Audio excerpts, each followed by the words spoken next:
우리와 함께 하시는 주님의 은혜와 평강이 함께 하시기를 바랍니다. 오늘 성경은 하나님의 창조 목적이 무엇인지를 비밀이라는 단어로 압축하고 있습니다. 우리 1장 9절 말씀을 먼저 찾아보실까요? 1장 9절입니다.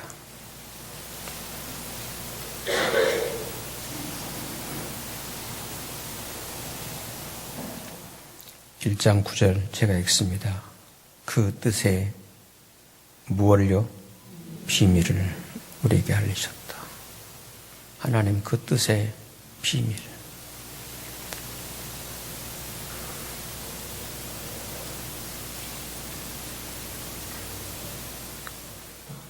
하나님 뜻의 그 비밀.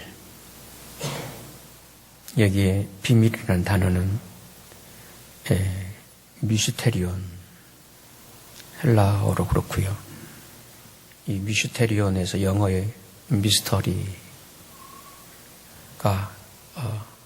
시작됐답니다. 이게 미스터리의 영어 비밀이라는 단어가 바로 이 단어입니다.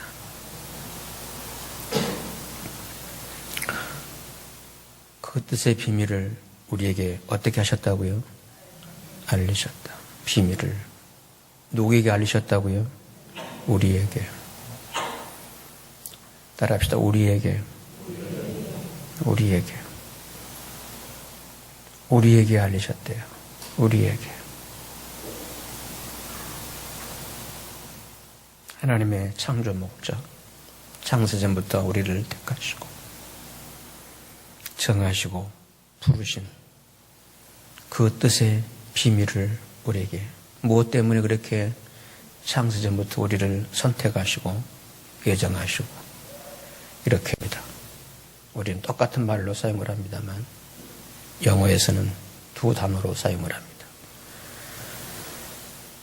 그 첫 번째가 시크릿입니다. 두 번째 단어가 오늘 본문의 미스터리입니다.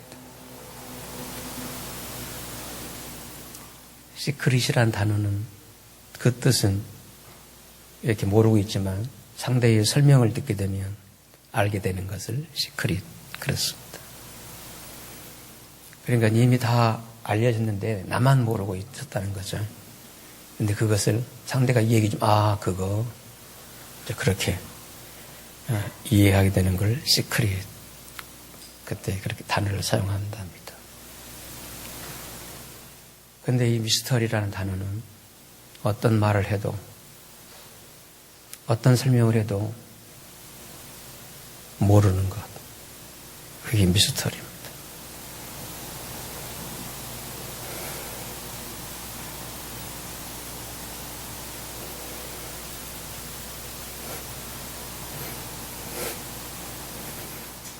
그런데 그 뜻의 비밀을 어떤 말을 해도 알아들을 수 없는 그 깊은 비밀, 그 신비의 세계를 우리에게는 알리셨답니다.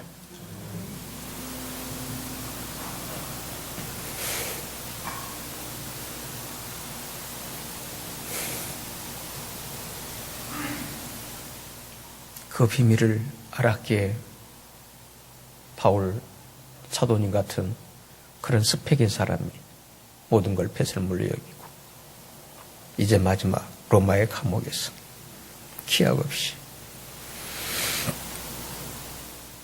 그 죄수의 몸으로 살고 있지만 그 뜻의 비밀 때문에 자기만이 알고 있는 게 아니라 이 비밀을 함께 알고 있는 지체들에게 나누고자 쓰여진 게 에베소서입니다. 그래서 이 에베소서 내용은 불신자 전도용이 아니고요. 그리고 초보신자에게 해당되는 말씀도 아니고요. 그 비밀을 알고 있는 지체들 수준입니다. 누구나가 알고 있는 시크릿이 아니라 아는 자만이 알고 있는 그 미스터리.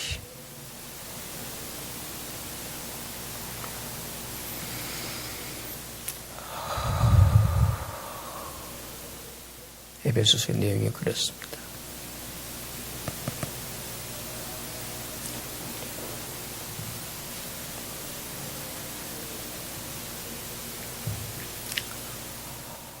저는 개인적으로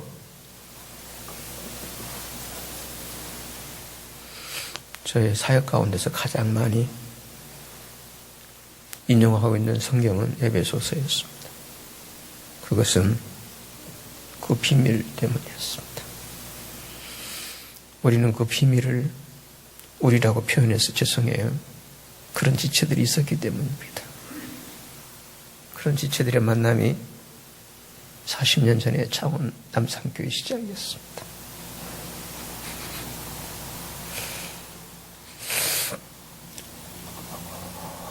잊을 수가 없죠.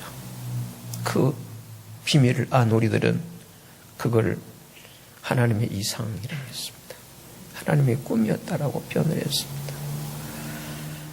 그것을 우리들은 교회의 비전이라고, 교회의 이상이라고 나누었습니다. 교회의 이상을 보았습니다. 우리는 가난했습니다. 아무것도 없었습니다. 그리고 저는 출신이 이쪽 지역이 아닙니다.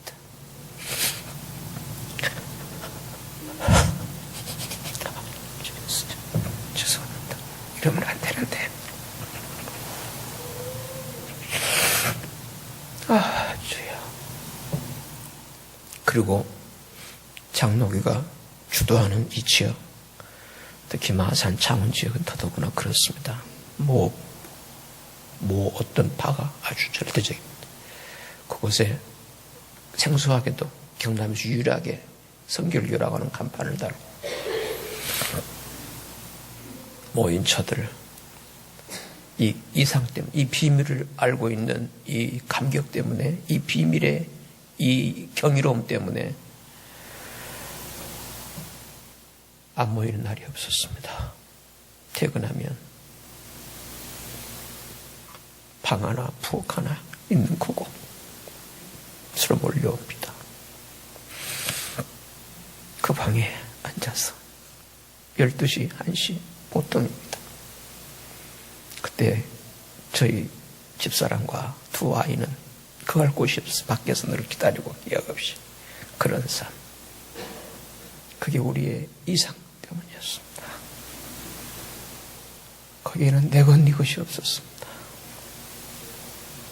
그래서 우리는 한 지체, 형제자매라고 불렀습니다. 어떤 계급도, 어떤 상하, 높낮이도 없었습니다. 그런데 그 모임이 점점 소문에 소문이 나서 모이기 시작해 커졌어요. 그 이후 그때의 그 이상이 아니었습니다. 이건 아니다 해서 시도한 게 그 공동체를 나눈 것이었고요. 그리고 저도 그 교회 이상을 몰랐다면, 못 봤다면 여기까지 올 필요가 없었습니다. 이상 때문에, 그 교회 때문에.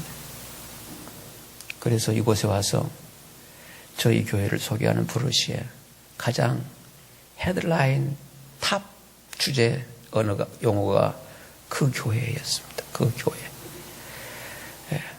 어떤 교회, 처치가 아니라 더 처치였습니다. 그 교회였습니다.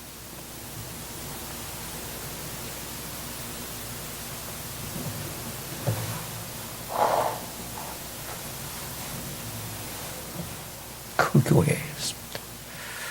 오늘 저의 사역을 갈무리 치어가는 시점에서 여러분에게 이 비밀을 공유하고 나누기 위해서 말씀을 드리겠고요. 여러분들이 지금까지 이곳 교회 생활을 통해서 이렇게 어떤 은혜를 누리고 계신지 모르겠습니다만 저의 사역은 중심은 바로 그거였습니다.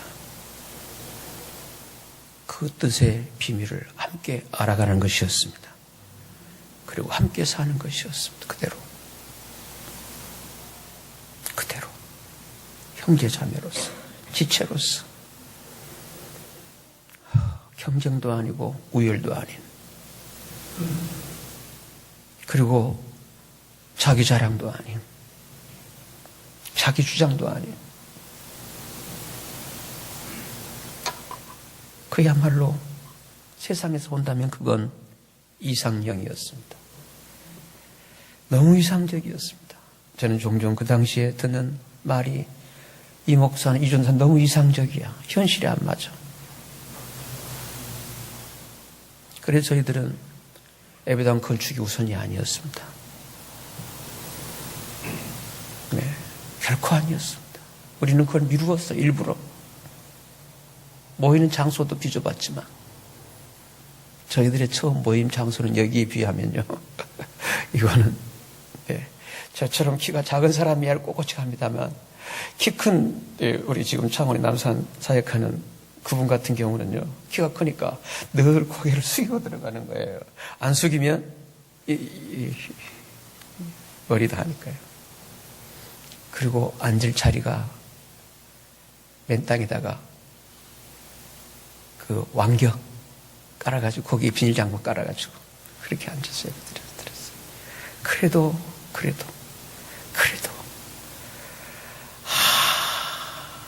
이거구나. 참 경이로웠습니다.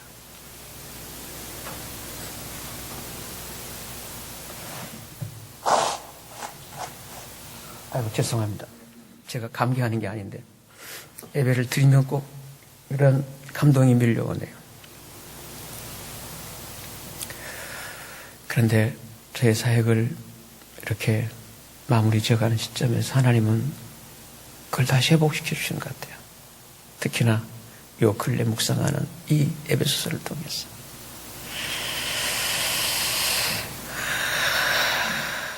오늘 제가 조금 운을 떼드릴게요. 그래서 아는 분들은 그냥 설명하면 이렇게 아실 겁니다만 이 세계 전혀 모르는 분들은 제 설교가 왜냐하면 초신자용이 아니고요. 구도자용이 아니라는 거. 이거는 세상의 신앙의 가장 정점으로 저는 봐요. 네. 그래서 저는 그러니까 아주 오래된 거의 한 1년이 지난 것 같습니다만 이 에베소서를 통해서 그 한 눈을 또 다시 뜨게 해주셨어요. 그때부터 계속 준비를 해놓고 증거할 기회를 찾다가 지금 에베소서를 묵상하는 이 시점에 맞추어서 이렇게 증거할 수 있는 좋은 기회를 주셨네요. 그래서 오늘 말씀을 드리겠고요. 다음 주일은 감사드리기 때문에 그 다음 주에 또 이렇게 말씀을 드렸으면 좋겠다라는 게 저희 개인적인 생각입니다. 하나님 창조의 목적은 바로 그 비밀에 감춰져 있습니다.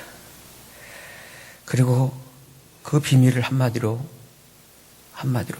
드러내고 표현하고 있는 단어가 뭐냐면 통일이라는 단어입니다. 통일. 그게 1장 10절에 나와 있습니다. 10절 말씀을 함께 읽으실까요? 시작.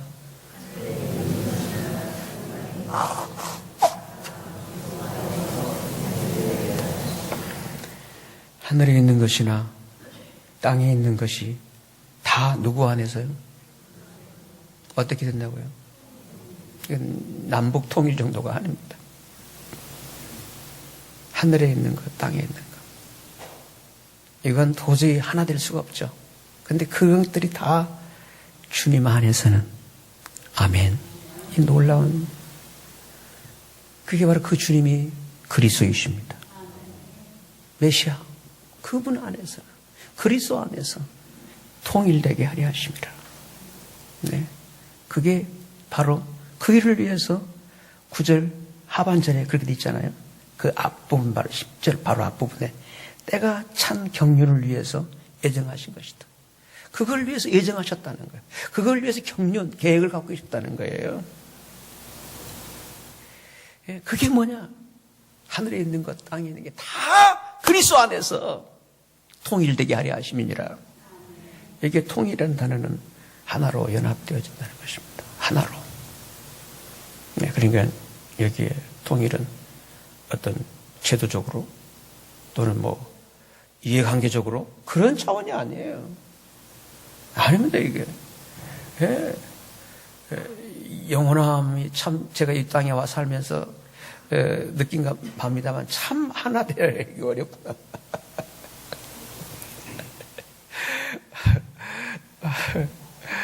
저 참 지역 감정에 아주 그 역차별을 참 많이 받았던 사람 중에 한 사람. 뭐 이곳에서는 덜 그렇습니다만. 예, 그렇게 정치적으로, 뭐, 이념적으로, 그런 하나가 아닙니다. 예, 예, 예. 예. 그 하나의 연합. 예, 이것입니다. 그게 비밀의 핵심입니다. 아멘. 예, 그 뜻에, 소위 미스터리, 하나님 미스터리의 그 핵심이, 예, 그게 다, 도저히 나와 너는 안 돼. 너무 거리가, 너무 이 차이가 있기 때문에. 그런데 그런 그들이 그리스도 안에서 통일되는 것입니다. 저는 이 사실을 온전히 누립니다. 누린다는 표현까지 해서 죄송해요. 그렇게만 이해하십시오. 예. 그 세월이 40년. 네. 40년이었습니다.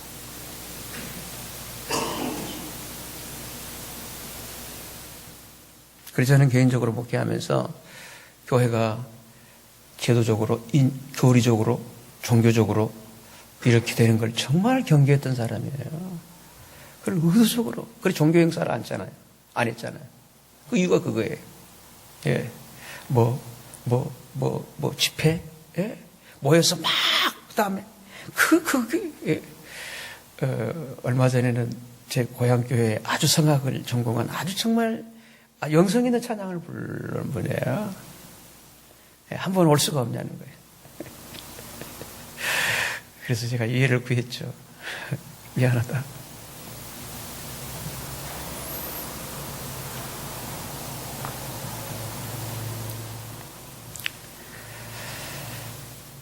그리스도 안에서 하나로 연합되는 이것이 바로 하나님의 그 깊은 비밀의 핵심입니다. 그런데 이러한 그 연합, 하나로 연합되는 이 실제 리얼리티, 이 실제를 오늘 이 에베소 제가 읽어드린 본문에서는요, 그걸 뭐라고 표현하고 있냐면, 그죠? 하나님의 그 경륜, 그 비밀, 그 연합됨을 어떻게 표현하고 있냐면요, 그게 바로 2장, 우리, 14절부터 보실까요? 그는 우리 화평이신지라 둘로 맷을 만드사 하나를 만드사 중간에 막힌 뭘 오시고 담을 오시고 철천지 원수였던 15절이죠. 원수된 것 곧 의문이란 말은 퀘스천 마크가 아니라 문자, 계명에 속한 계명되어 있네요. 율법을 자기 육체로 폐하셨으니 그것은 왜냐하면 이는 15절 하반절이에요. 이 둘로 누구 안에서요? 여러분 꼭 여기 반응을 해 주셔야 됩니다. 그러면 저도 가만히 있을 거예요. 왜냐하면 지금 제가 드린 이 말씀은요, 이 시크릿이 될지 미스터리가 될지 모르기 때문입니다. 이걸 기록됐고 이렇게 제가 그걸 풀어서 이렇게 안내해 드렸는데도 여전히 모르고 있다. 그러면 영원히 여러분들에게 미스터리가 됩니다. 이건 비밀이 되어버립니다. 이 비밀이 여러분들에게 우리에게 알려지게 되시기를 바랍니다. 누리게 되시기를 바랍니다. 삶의 실제가 되시기를 바랍니다. 이렇게 된다면 바울처럼, 주님처럼, 누구처럼, 사라지게 되는 것입니다. 아멘. 그 이상 때문에 그렇습니다. 아멘. 예. 그 이상 때문에, 그 비전 때문입니다. 그걸 본 거예요. 그걸 본 거예요. 네. 그래서 제가 이렇게 요청할 때 그대로 따라오셔야 됩니다. 아멘. 예. 그래서 이 둘로 주님 안에서 그 실제를, 그 통일의 연합의 실제를 오늘 이 본문에서는 뭐라고 표현하고 있냐면, 이 둘로 예수님 안에서 한 새 사람을 지어오리다. 한 새 사람. 오늘 설교 제목입니다. 한 새 사람입니다. 저를 따라합시다. 한 새 사람. 새 단어입니다. 여러분의 신앙생활에서 새 사람이라는 말을 많이 들어보셨을 거예요. 그 차원이 아닙니다. 제가 그런 새 사람을 살자라고 얘기하기 위해서 지금 제가 설교하는 게 아니에요. 예. 하나 된. 아멘. 예. 여기 하나 된 거예요. 영어로는 one. 그 다음에 새. 옛것, 새것 차원이 아니라 완전히 달라진. 개선 정도가 아닌 새롭게 창조된 new. 그러니까 one, new, 그 다음 사람, person. 세 단어입니다. 그러니까 이렇게 직역할 수 있어요. 하나를 보고 새로움을 알면 하나님이 원하시는 그 사람 된다. one new person.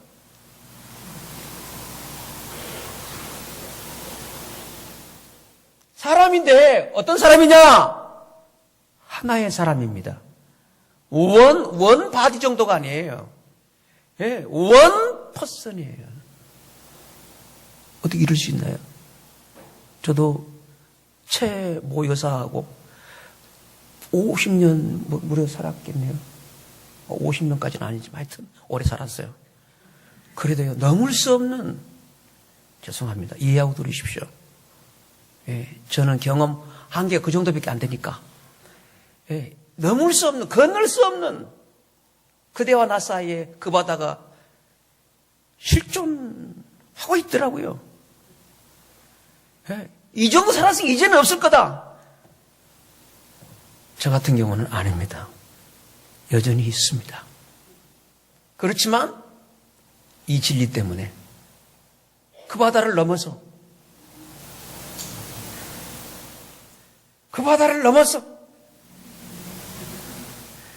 행복하게 살고 있습니다. 이런 행복한 얘기에 동의하시면 여러분도 행복일 줄로 믿습니다. 니나 행복해라. 그러면 안 되는 거야. 이거는 하나를 모르는 거예요. 정말 모르는 거예요. 참 차이가 많았어요. 성격 차이도 있고요. 여러 차이가. 그 갭이라잖아요, 갭. 이 부부 사이도 이런데 우리가 교회로 모여서 왜 그 갭이 없겠어요? 근데 그걸 극복해서 여기까지 이렇게 은혜로 이걸 평화라고 하면 평화, 샬롬으로 온 것은 이 진리 때문이죠. 네. 그래서 이렇게 한 새 사람, 하나의 새롭게 된 그 존재, 그 사람. 그 존재예요. 근데 그 존재가 따라합시다. 하나. 숫자적으로 1이 아닙니다. 삼위일체 하나님처럼 세 분이 하나. 여러분, 삼위 안에는 모든 게 다 들어있잖아요. 그 많고 많은 게 하나래요, 하나. 그게 일체예요. 일체.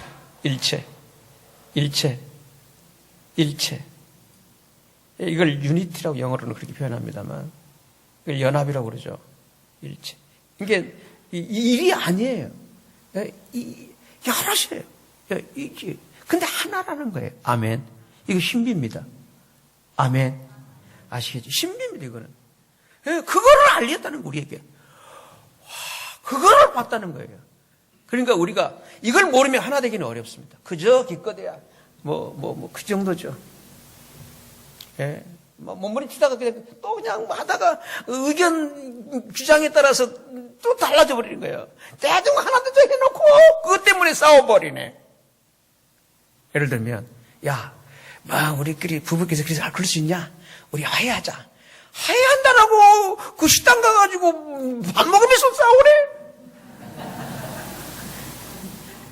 그게 우리였어요. 그래서 우리는 식당 안 갑니다. 집에 싸우지 왜 싸우냐?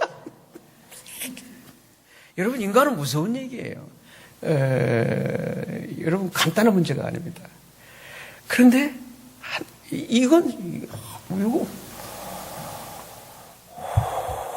이 비밀을 알고 누리시기를 주의 이름으로 축원합니다. 그런데 사실 이처럼 나와 너라는 사람들 사이에는 넘을 수 없는, 뚫리지 않는 막힌 담들이 있죠. 이러한 이 둘 사이에 막힌 담을 예수 그리스도께서는 당신의 십자가 죽음으로 허물어 버리시고 새 사람을 존재케 하신 것입니다. 이게 복음입니다. 십자가의 복음이에요.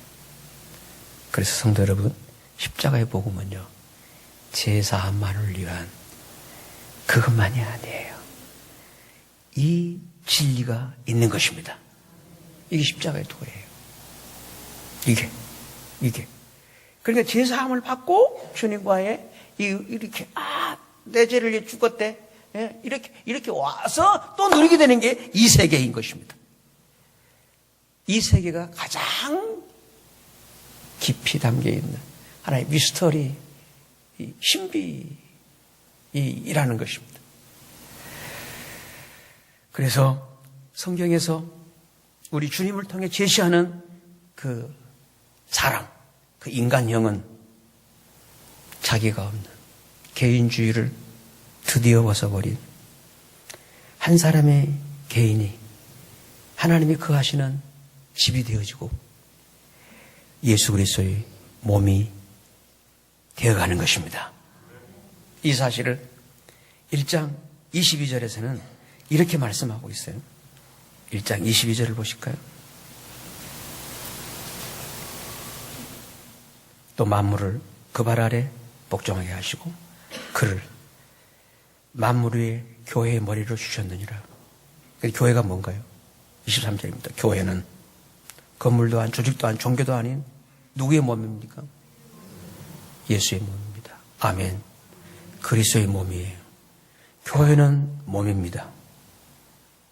교회는 몸입니다. 몸이 조직이 아니에요. 무기체가 아니란 얘기죠. 유기체란 얘기죠.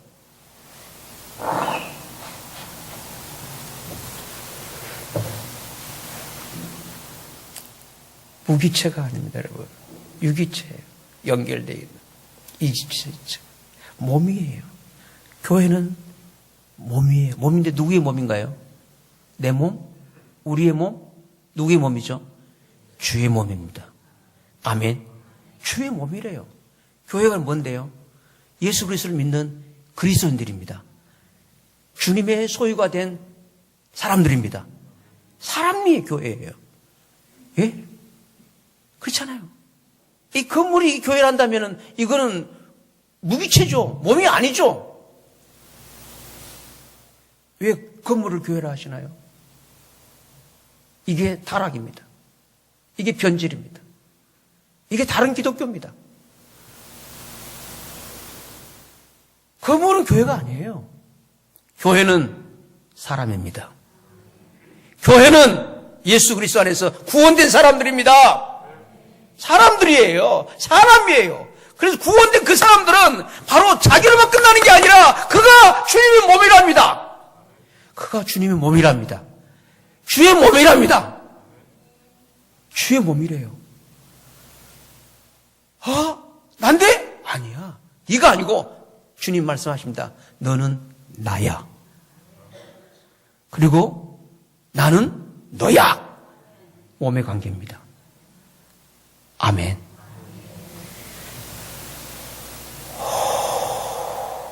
그 뜻이에요. 교회는 그의 몸이다. 그래서 교회를 통해서 만물 안에서 모든 만물, 삼라만상, 셀 수 없는 삼라만상 안에서 그 삼라만상을 충만케, 온전케 하는, 충만이다 온전케 하시는 그 하나님, 부족함이 없이 딱 이렇게 채워주시는, 그리고 충만한 단어는 만족이라는 뜻도 있어요. 만족해 하시는, 야, 됐구나. 그 만족해 하시는 그 하나님의 충만, 그 만족이, 하나님 어떤 일을 했어도 이 일이 안 되면 이제 됐어. 그 만족할 수 없는 그 실체가 교회였습니다. 그러므로 교회가 주의 몸이기 때문에, 예? 하나님도 교회가 없이는 불만족이죠. 아직 아니야. 이것이죠. 성도 여러분, 하나님의 충만, 하나님의 만족이 되는 게 교회입니다.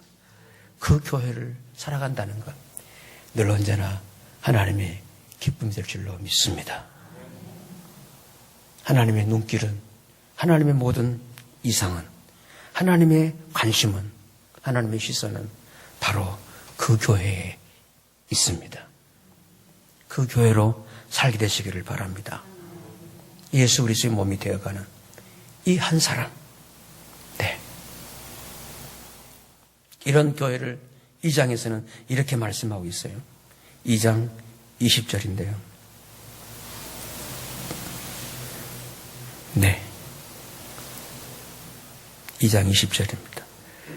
너희는 사도들과 선지자들의 터 위에 세우심을 입은 자라. 그리스도 예수께서 친히 모퉁이 돌이 되셨느니라. 그의 안에서 건물마다 서로 어떻게 해요? 연결이 돼서 주 안에서 뭐가 되어가고요?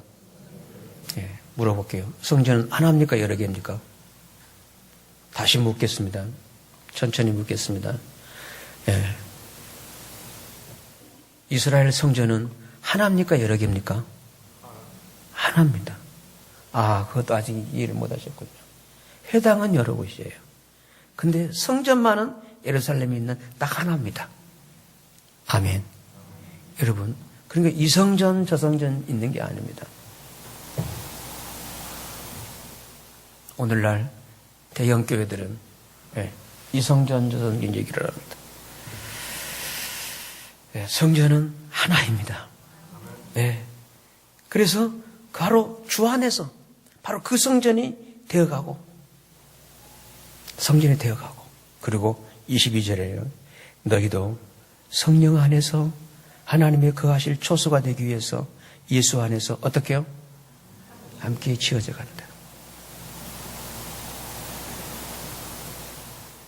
근데 이러한 하나님의 성소인 그리스도의 몸과 하나 되지 못하는 개인을 두고는 그걸 옛사람이라고 합니다. 그리고 육적인 사람이라고 합니다. 즉 자기로만 살아가는 사람이라고 하는 것이죠. 이것입니다. 그러니까 예수를 믿으면서도 여전히 자기중심의 신앙은 옛사람입니다. 그리고 육적입니다. 육적인 그리스도입니다. 그게 고린도 교회였습니다. 고린도 교회가 그랬댔습니다. 육적인 그리스도인들이었어요. 여전히 자기 중심으로만. 그렇다면 오늘의 나는 지금까지 어떤 사람으로 세워지고 있고 사라지고 있으신지요? 자기 중심의 육적인 사람이신가요? 아니면 하나님께서 함께 하시는 한 세 사람, 하나님의 집이 되어 거하실 초소가 되고 있고 이런 새로운 존재, 한 세 사람이신가요? 이렇게 한 세 사람, 이렇게 온전한 연합, 하나를 이루게 된 것, 이유가 뭐냐면 바로 하나님이 거하시기 위함인 것입니다. 그러므로 하나님은 이 한 몸, 한 성전, 이 한 세 사람이 된 거기에 거하시지. 그래서 저는 개인적으로는 내 개인 안에 하나님이 계신다. 이 사실을 신앙의 초기에는 믿었습니다. 그러니까 지금은 그렇게 믿지를 않습니다. 지금은 우리 중에 계시는 하나님으로 믿습니다. 우리 중에 나와 너 사이에, 나와 너 사이에 우리 중에 계십니다. 벽이 있나요? 그럼 하나님이 차단되는 거죠. 갭이죠, 갭.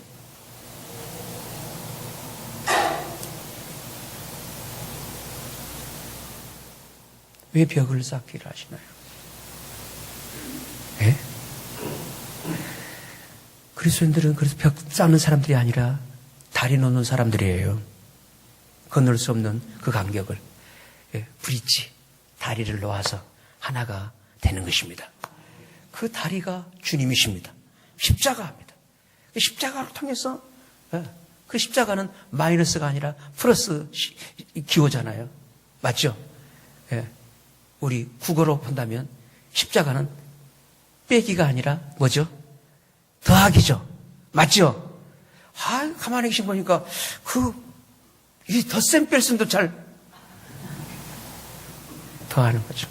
주 안에서 하나가 되는 것입니다. 예수 그리스도를 만난 사람의 특징은 그거예요.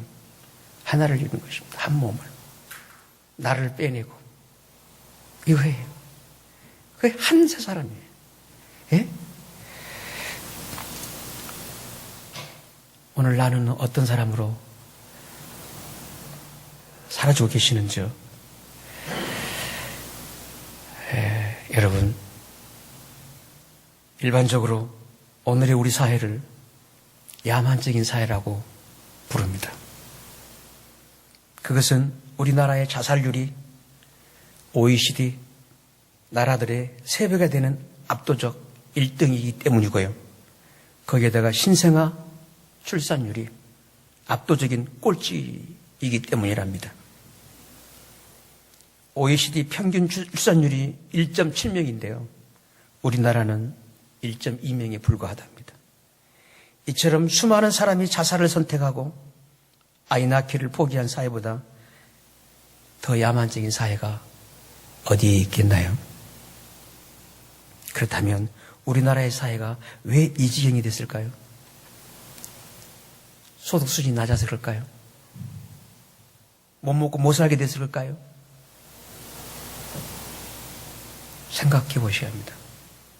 이런 문제를, 이런 사회적인 현상을 연구하는 사회학자들은 우리 사회의 이 야만적 사회의 근원적인 원인을 바로 이 공동체의 붕괴에서 찾고 있습니다. 그동안 우리나라의 중심은 이웃 사촌들과 함께 살아가는 마을 공동체가 있었습니다.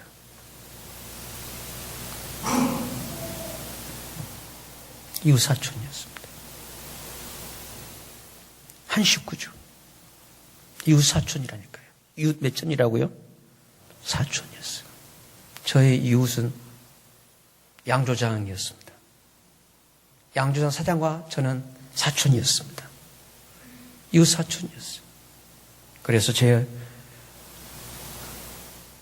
한참 꿈에 젖어 있었던 학창시절 아버지 별세로 학업을 계속할 수 없는 상황에서 그 양조장 사장 대신 이웃 사촌께서 학비를 요모조모 지원해서 이 정도만이라도 공부를 하게 된 게 이웃 사촌 잘 맞는 은혜였습니다.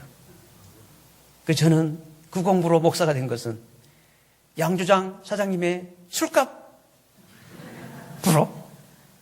그래서 저는 잊을 수가 없습니다. 양조장 막걸리를 잊을 수가 없습니다. 죄송해요. 제 1급 비밀인데, 1급 비밀입니다. 저희 집사람도 모르는 얘기예요. 그래서 공부를 다 마치고 이렇게 사역을 하면서 그분을 찾고 싶어서 그렇게 수소문했는데 여태 못 찾았어요. 잊을 수가 없어요. 잊을 수가 없어요. 어떻게 같은 이웃에 있는 그 쫓겨만한 이 절망한 저를 그렇게 귀하게 보셔가지고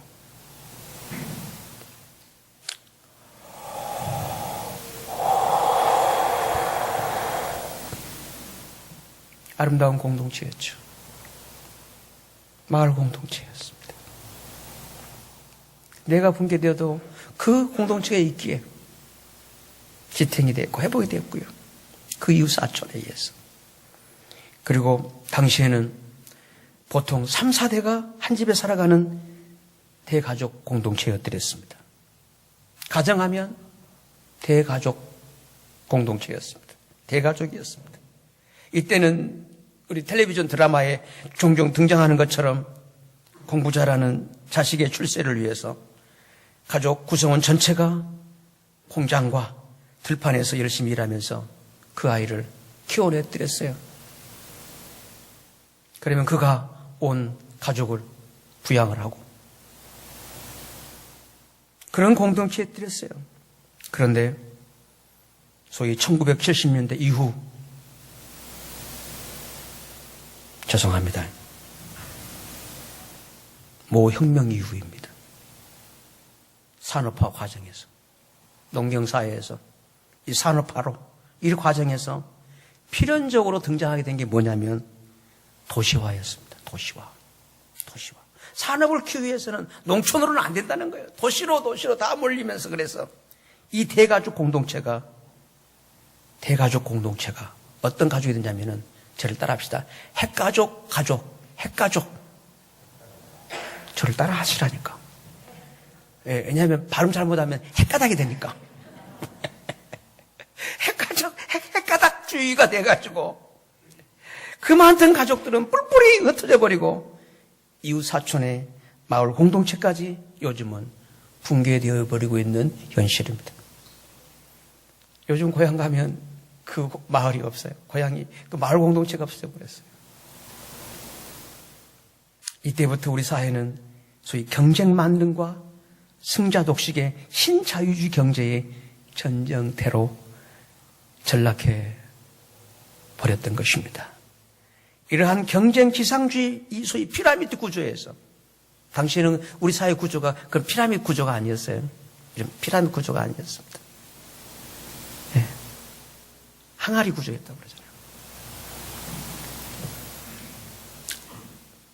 그런데 이런 피라미드 구조에서 조금이라도 더 높은 곳으로 올라가려는 이 핵가족들 간의 이 전쟁은 일자리의 양극화와 소득 불평등으로 갈수록 치열해질 수밖에 없었던 것입니다. 그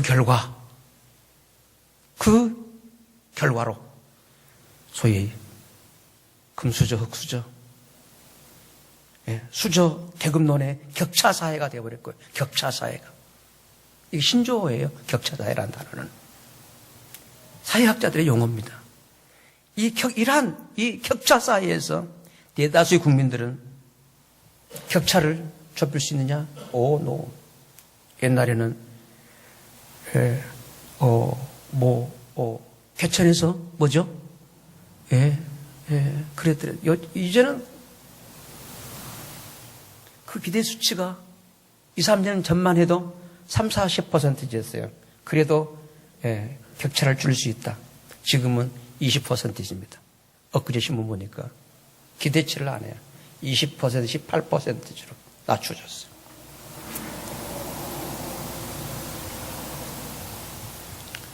무서운 얘기입니다.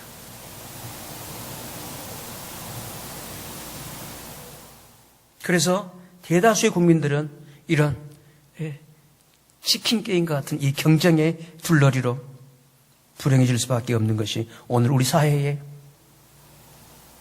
이걸 우푼이라고 하잖아요. 웃기면서 슬픈, 아픈, 슬픈 현실입니다. 그렇다면 성도 여러분, 이러한 사회의 현실 속에서 오늘 우리 그리스도인들은 어떻게 살아야 할까요?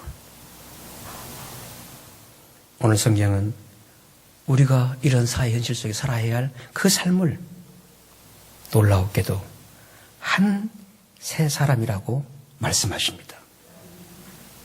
아멘. 한 세 사람이었다는 것입니다.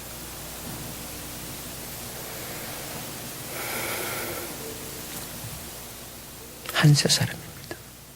그러므로 이 한 세 사람을 알고 있는 사람들, 그렇게 살고 있는 사람들, 세상이 그렇게 부럽지 않을 것입니다. 높아져도 누가 높아지고 누가 성공하고 누가 부자가 되어도 그렇게 달라집니다. 그래서 세상과 자기는 점점 없어져 버리고 오직 이 주님만이 자기의 생명이 될 줄로 믿습니다. 그러므로 성도 여러분, 이 한 세 사람으로 세워져 가는 것이, 사라져 가는 것이 인간을 창조하신 하나님의 이상이었고요. 그리고 우리를 구원하신 하나님 구원의 본질입니다. 그렇다면 우리가 어떻게 해야 이런 인간 최고의 정점, 인간의 최고의 그 이상, 그 하나님의 꿈에 우리가 도달할 수 있을까요? 그 진리를 보여주는 말씀이 드디어 에베소 4장 이 본문입니다. 4장 말씀을 보실까요? 4장 17절부터 보시죠.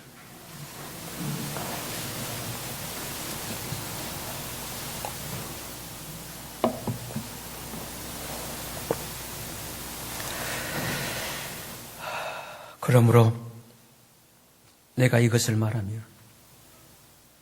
바로 이것은 그 세 사람의 진리입니다. 세 사람의 그 비밀입니다. 그동안 말해온 이것을 말하면 주 안에 증거하노니 이걸 알고 난 이후 이제부터는 이방인이 그 마음에 뭐한 것으로요? 험한 것으로 행한 같이 누구는 행하지 말라고요? 너희는 행하지 말라. 너희는 이걸 이 진리를 이 비밀을 알고 있는 너희는 이렇게 살면 안 된다는 거죠. 왜냐? 바로 이 세계를 모르는 이방인처럼 그건 결국 허망한 것이라는 거예요. 이방인이 그 마음에 허망한 것.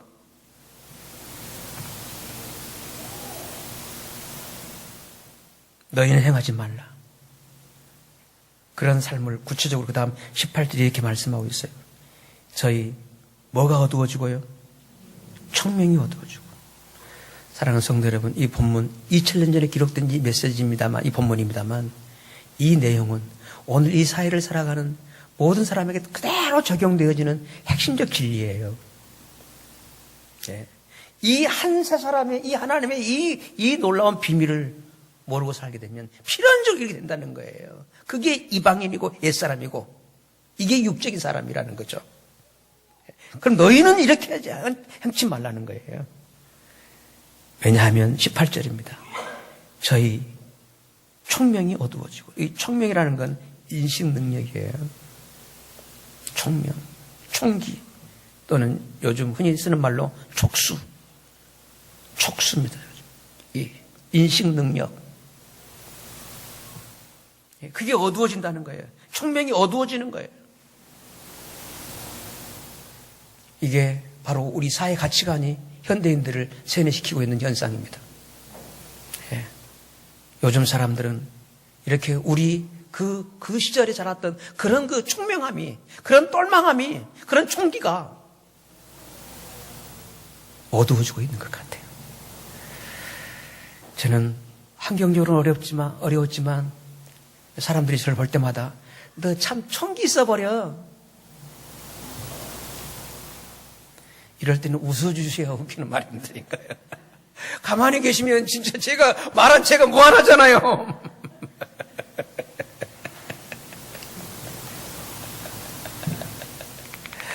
성도 여러분, 이방인이처럼 이방인은 자기 추구잖아요. 오래 자기 중심이잖아요. 그렇게 살게 되면 점점 총명이 어두워지는 것이죠. 어두워집니다. 인식 능력이 떨어지는 거예요. 여기 총명이라는 단어를 그래서 정신이라는 말로도 번역을 하는 단어를 해요. 정신.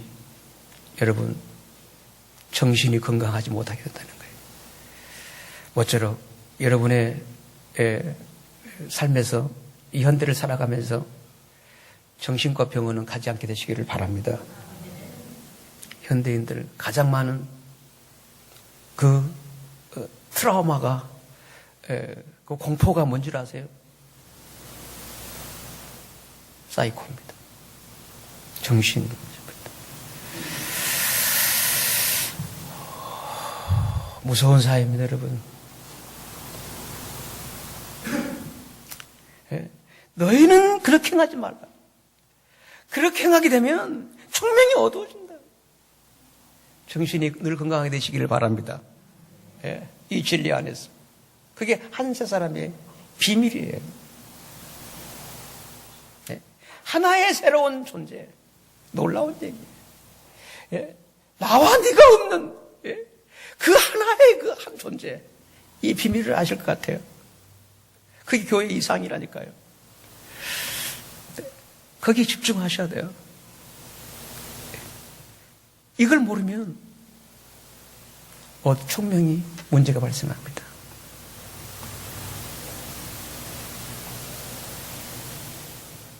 그 다음 뭔가요? 저희 가운데 있는 무지함. 총명이 인식 능력이 떨어지니까 무지할 수밖에 없죠. 요즘 사람들은 아는 게 많잖아요. 근데 진정 알아야 할 것은 모르고 있다는 얘기죠. 이 비밀을 모르니까. 그래서 무지하니까 설명을 해도 모르는 거죠. 그게 시크릿이 되는 거죠. 미스터리가 되는 거죠. 그저 아는 것만이 설명해주면 그때서 동의하지. 이렇게 어떻게 설명을 어떻게 표현을 해도 이 시간 그러므로 이 진리, 이 비밀의 이 말씀에 대한 제 설교나 설명에 대해서 이해가 안 되신다면 어쩌면 무지 상태일 것입니다. 무지한 거죠. 물론 세상은 잘 아시겠죠. 사람이든 분석 능력 다 아시겠죠. 돈 버는 것 잘 아시겠죠. 기술력 있으시겠죠. 정작 알아야 할 이 비밀의 세계, 거기에 대해서는 무지해요. 이게 옛 어른들은 이걸 지혜라고 한 겁니다. 지식이 아니라.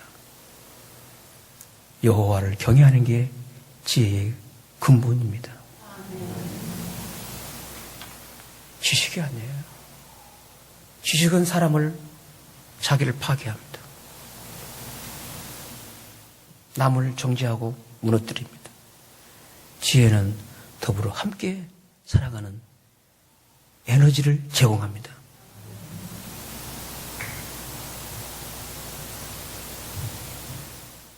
지식은 사람을 교만케 하지만 지혜는 덕을 세웁니다.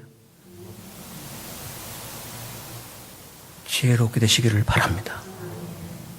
저는 죄송합니다.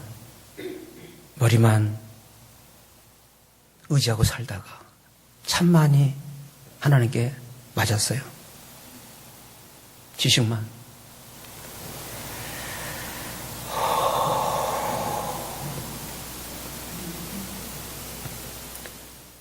주님 안에서 이렇게 하루하루 순간순간 사건을 통해서 하나님의 지혜로 새로워지고 있습니다.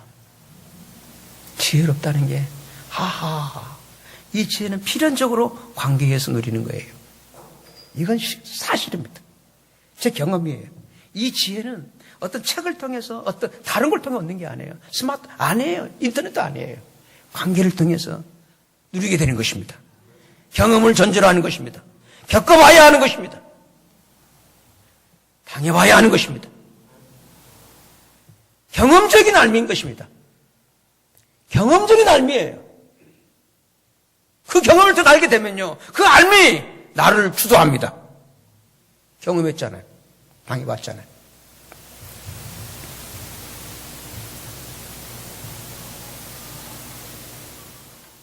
총명이 어두워지지 않게 되시기를 바랍니다. 그래서 지혜롭게 삶이 살아가는 고난과 여건 그런 것들이 다 내게 지혜가 되어지는 은혜가 되시기를 바랍니다. 고난당한 내게 유익이 되는 거예요. 제가 이렇게 자꾸 감격하는 이유가 그거예요. 제 사역에 갈무리를 찍어야 할 시점이기 때문에.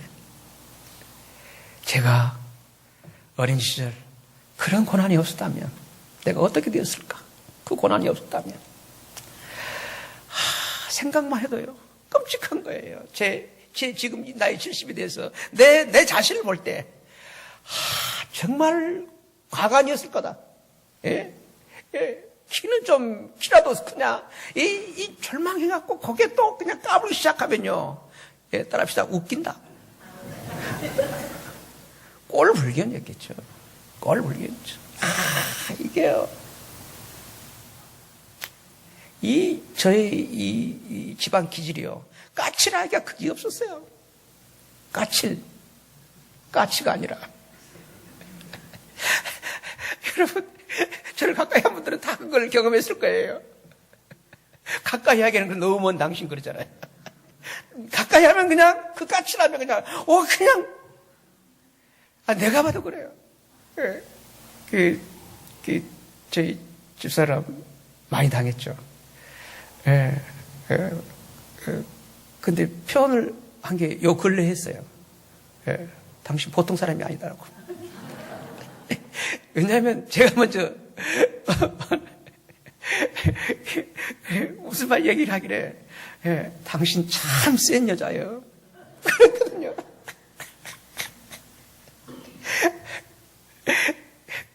내가 살아보니까요, 엄청나게 세요. 그래서 말을 참다가 한 번 딱 던졌더니요, 딱 그렇게 대받아치는 거예요. 세니까 센 당신하고 살았지. 예. 그래서 제가 딱, 할 말을, 맞다. 예. 당신같이 세지 않았으면 벌써,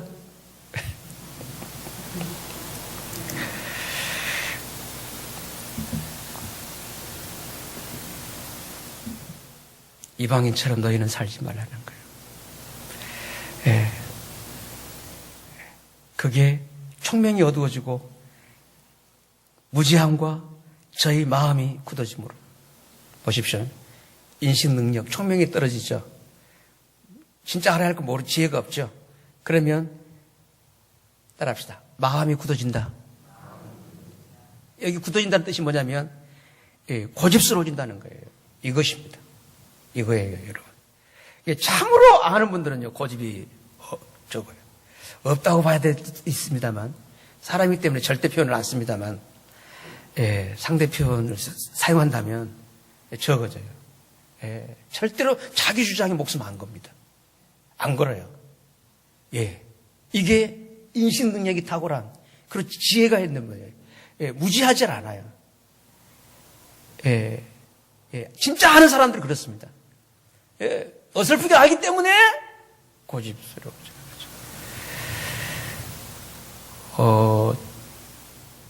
제가 이제 나이를 들어보니까요, 이 나이가 되면요, 필요 이상의 아직 고집이 생기더라고요. 누가 뭐 말하면, 그걸 인정 안 하려고 그래요. 네가 몇 살이나 먹었다고. 딱, 이렇게, 밥그릇으로 이제 딱, 계산하려고 하는 거예요. 그러니까 내 생각은 늘 내 생각이 옳다. 여기에 빠지게 되더라고요. 그게 바로 마음의 굳어짐이에요. 여러분, 몸은 좀 굳어지더라도 마음은 늘 유연성이 있게 어린아이가 되시기를 바랍니다. 유연성이 있게. 이거예요. 그런데 총명이 어두워지고 무지하고요. 그러면 필연적으로 마음이, 자기 마인드가, 자기 아집이 딱 굳어져 버리는 거예요. 자아가 딱 굳어져 버리는 거예요. 굳어져 버려요. 마음이 늘 부드럽게 되시기를 바랍니다. 이거 굉장한 일이에요. 여러분, 이 몸의 굳어짐을 막기 위해서 운동을 그렇게 열심히 하잖아요. 그러면 내 마음 근육을 위해서라도 운동을 하셔야죠. 굳어지지 않도록. 아멘? 그게 신앙생활 아니에요? 그게 경건생활이고, 그게 기도생활이고, 말씀 읽기고, 모여서 예배 드린 거고. 아멘? 그동안 빳빳했던 분들이 예배 드리면 좀 부드러워지셔야 될 텐데. 마음이 굳어지지 마세요. 행복하지가 않습니다. 결국은 자기가 불이익을 당해요. 결국은. 그 온고집이.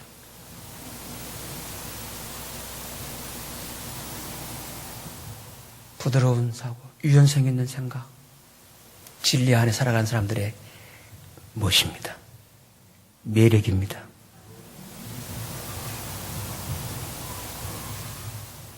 그리고 마음이 굳어지게 되면 결국은 자기 아집으로 고집으로 하나님의 생명에서 떠나 있게 되는 거예요. 19절 말씀 보실까요? 그 다음 어떤 단계인가요? 저희가 어떤 자가 된다고요? 감각 없는 자. 무감각이죠. 그 자신을 방탕히 어떻게 합니까? 그냥 놔버려요. 그냥 놔먹어버려요. 방치해버려요. 방탕에다가 써라 개써라. 예? 그냥 완전히 예? 요즘 사회면을 장식하고 있는 그런 범죄 유형이죠. 방치해버리는 거예요. 자신을 방탕히 방임하고 그리고 모든 더러운 것을 뭘로 행합니까? 욕심으로. 그러나 오직 너희는 그리스도를 이같이 배우지 아니하였느니라. 진리가 예수 안에 있는 것 같이 너희가 과연 그에서 듣고 또한 그 안에서 가르침을 받았을진데 이 진리를 알았을진데 이 비밀을 알았을진데 22절입니다. 너희는 유혹의 욕심을 따라 썩어져가는 구습을 쫓는 뭘 벗어버리고요? 옛사람을 벗어버리고 오직 뭐가요? 심령으로 심령이란 뜻이 마음의 영입니다. 마음의 영. 예, 심령으로 저는 이 심령을 하나님의 형상으로 봐요. 내 마음판에 심겨주신 하나님의 생명, 하나님의 형상, 그 심령으로 새롭게 되어서 그래서 하나님을 따라서 의와 진리의 거룩함으로 지으심을 받은 무슨 사람을 입으라고요? 새 사람을 입으라. 이 새 사람이 한 새 사람, 바로 그 사람입니다. 한 새 사람, 그 사람입니다. 옛날 이방인, 옛날엔 이 사람이 아니라는 거죠. 어쩌로 이 한 새 사람의 비밀 진리 속에서 옛사람을 정리해버리시고 옛사람을 벗어버리시고 바로 이 한 새 사람의 이 축복으로 살게 되시기를 바랍니다.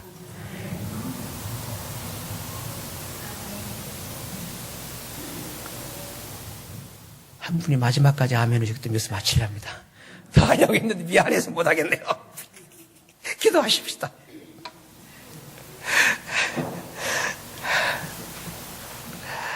한 새 사람입니다. 너무 귀한 진리예요. 이걸 놓치지 마세요. 그냥 한 주일의 설교로만 이해하지 마세요. 제가 준비와 기도 인도 받아가지고 감사절 지난 다음에 다시 여러분을 깊은 세계로 안내해드리겠습니다. 한 새 사람. 그리고 저한테만 의존하지 마시고요. 이 에베소 말씀을 이제 이렇게 이 비밀, 이 하나님의 계시가 아니고서는 알 수 없는 이 비밀, 이거를 이렇게 알아갈 수 있도록 하나님 앞에 이렇게 구하시면서 기도로 나아가십시오.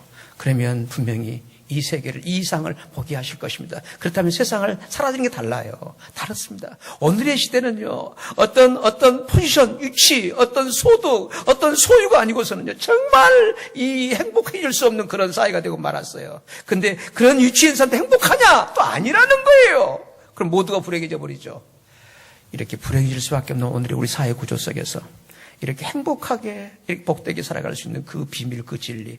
사람이 사람다워지는 그 진리는 한 새 사람 거기에 있습니다. 한 새 사람 거기에 있습니다.